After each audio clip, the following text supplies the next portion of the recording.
companies that are meaningful only are created because they first find real, true product market fit and then scale. If you can't sell your own product with the luxury of being the founder, nobody else can do it. That's what I'm saying.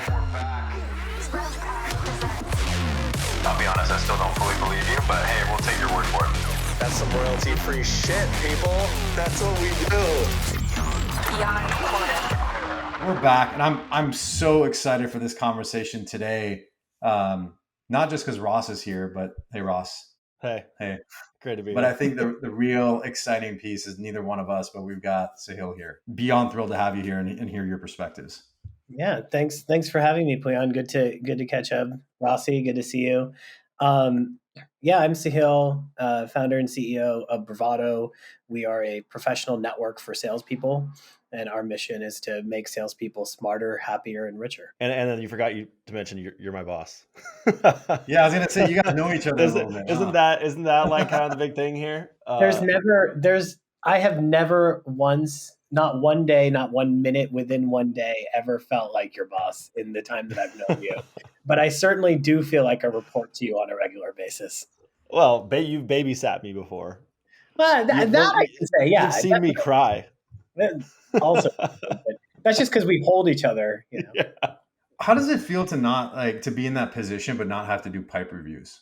I mean, you both have done a lot of them, right? And maybe Sahil, we actually that's a good entry point to hearing more about your experience. But I want to hear the pipe reviews first. Like, do you miss that? I never did pipe reviews, I think, in the way that a traditional sales leader did. I never really did anything traditional in sales. And that's why I think, for better or for worse, saw some outsized success in some ways, was because I just think that most of sales is contrived.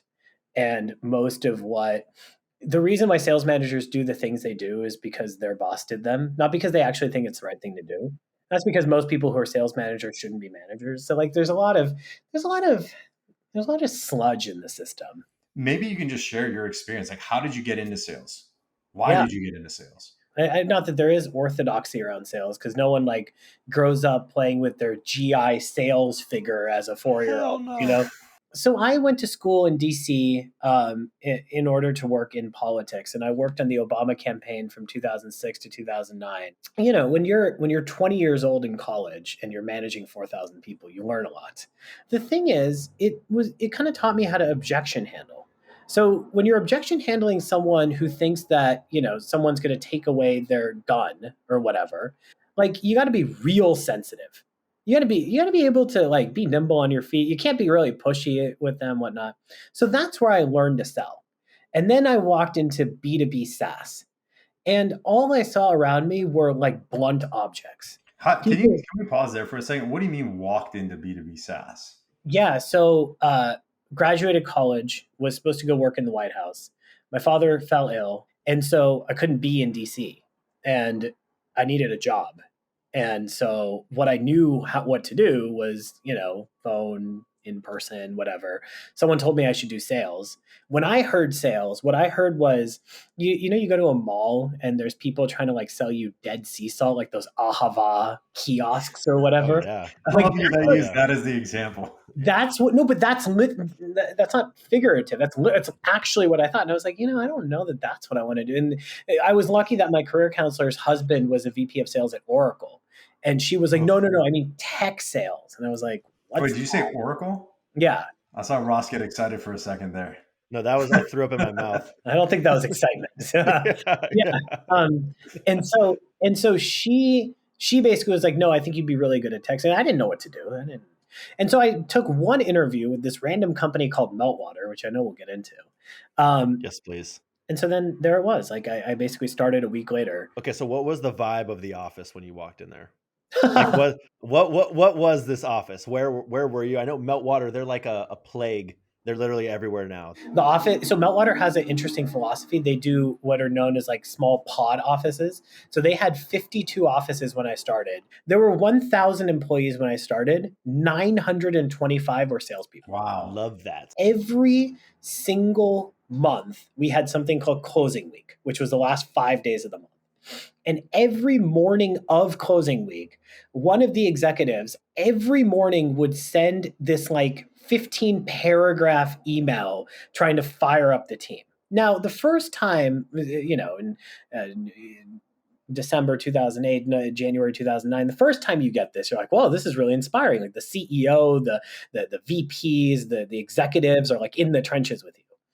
By the 26th month of going through closing week, and you're just seeing the same analogies and the same like contrived bullshit being spewed. Meltwater was it was like a beautiful tragedy. Grinders, straight grinder machine. Do you think that then led to, if you get called by somebody at Meltwater, you're just like, I'm just going to answer because I know it's not going to stop?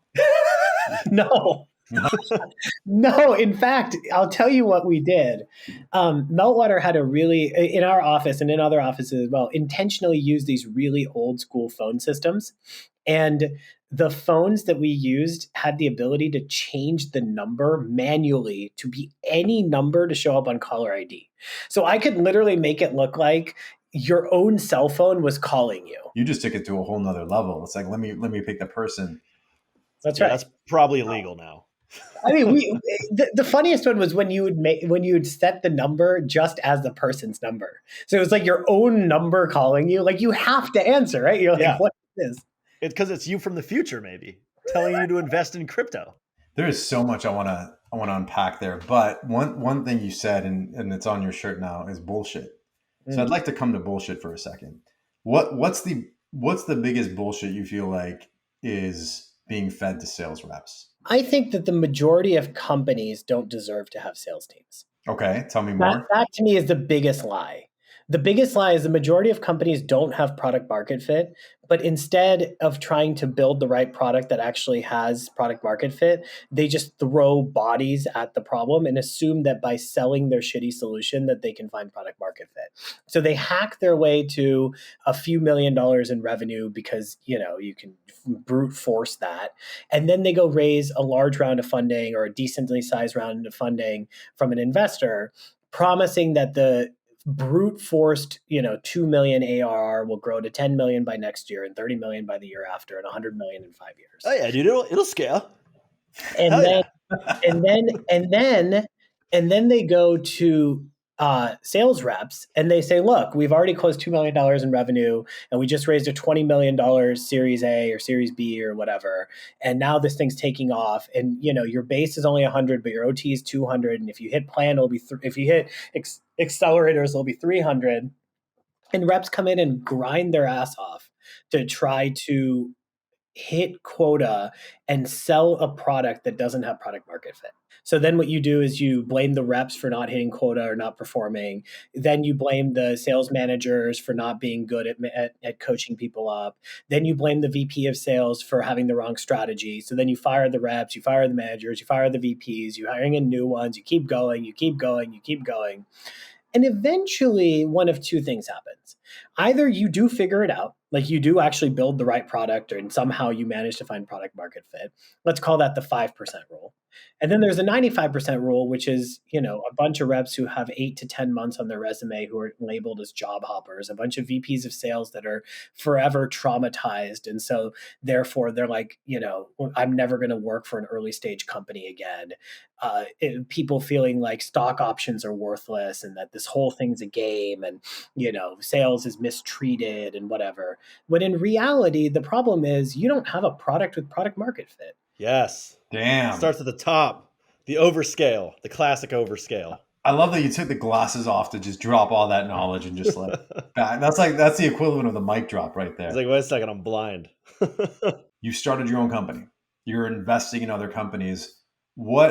How has that experience informed how you approach either investing in other companies, advising other companies, or building your own company? I never wanted to start a company. I basically spent 10 years in sales and then got an opportunity to move into product because I was the customer of a company that was building a product for salespeople. And I was actually one of their largest customers. And I kept complaining about a bunch of things that I thought were obviously wrong with the way they were building the product. And the CEO and I became friends through my complaining. And basically he thought I had good instinct around product. And so he was like, why don't you come? And I did some product marketing, worked on some product. I also helped with sales because I love sales. It's my passion. I would sell for free. I just enjoy doing it. And I started realizing that the amount of professional resource that was around product, around design, around engineering was just completely absent in sales. My co-founder at Bravado, Yoni, was the chief data scientist at said company that I was working at called Sales Predict. And Yoni was teaching me R. And I was having trouble with something. And so I basically was like having the syntax error when I was trying to query something. And so I was pinging him and he's like, you can just Google it, right? And I was like, what do you mean you can just Google it? And so I literally copy the error and paste it into Google, and boom, here comes this magical website called Stack Overflow that just gives you the answer. And I was like, why doesn't this exist for sales? Why isn't there a way for me as a rep to be able to figure out how I should set up my cadences, or for me as a sales manager to think about how I should do a better job doing pipe reviews, or as a VP of sales, think about how I should be building comp plans? Why don't salespeople work together in an inter-company way?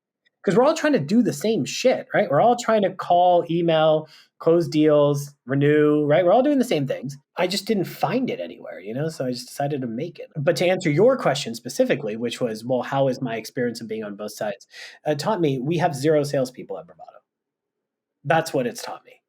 And we will have 0 salespeople at this company until I am 150% sure that we have absolute product market fit, that I know that what we are selling is not only something that buyers want, but that they will repeatedly want. And I know what the TAM is, and I know what the motion is.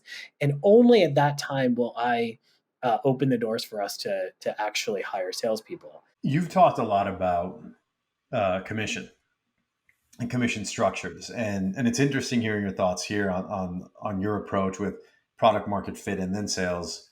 How do you factor in, let's say you do hire salespeople, or would you hire salespeople earlier to help maybe figure that out, but take commission out of it? Would you still consider that part of sales? No, I would not, because that's not the job of a salesperson. The job of the product team is to figure out what is something that users need that they are willing to pay for. And then the job of the marketing team is to figure out a way to get people who haven't heard of this solution but have this pain to come to your website and discover it. And the job of the salesperson is to take that demand and convert it into revenue. Now, once you have that funnel up and running, you earn the right to do outbound sales. You earn the right to then start cold calling and prospecting and whatnot. Companies that are meaningful only are created because they first find real, true product market fit and then scale. If you can't sell your own product with the luxury of being the founder, nobody else can do it. That's what I'm saying. Sales isn't something you can just kind of layer in or add in. It's a core part of the company. And maybe you're not the best salesperson, but that's all right. But go through the motions, do it first. Speaking of which, and I know Ross has strong opinions on this, SDRs, who do they report to? First of all, I think the term SDR is too broad.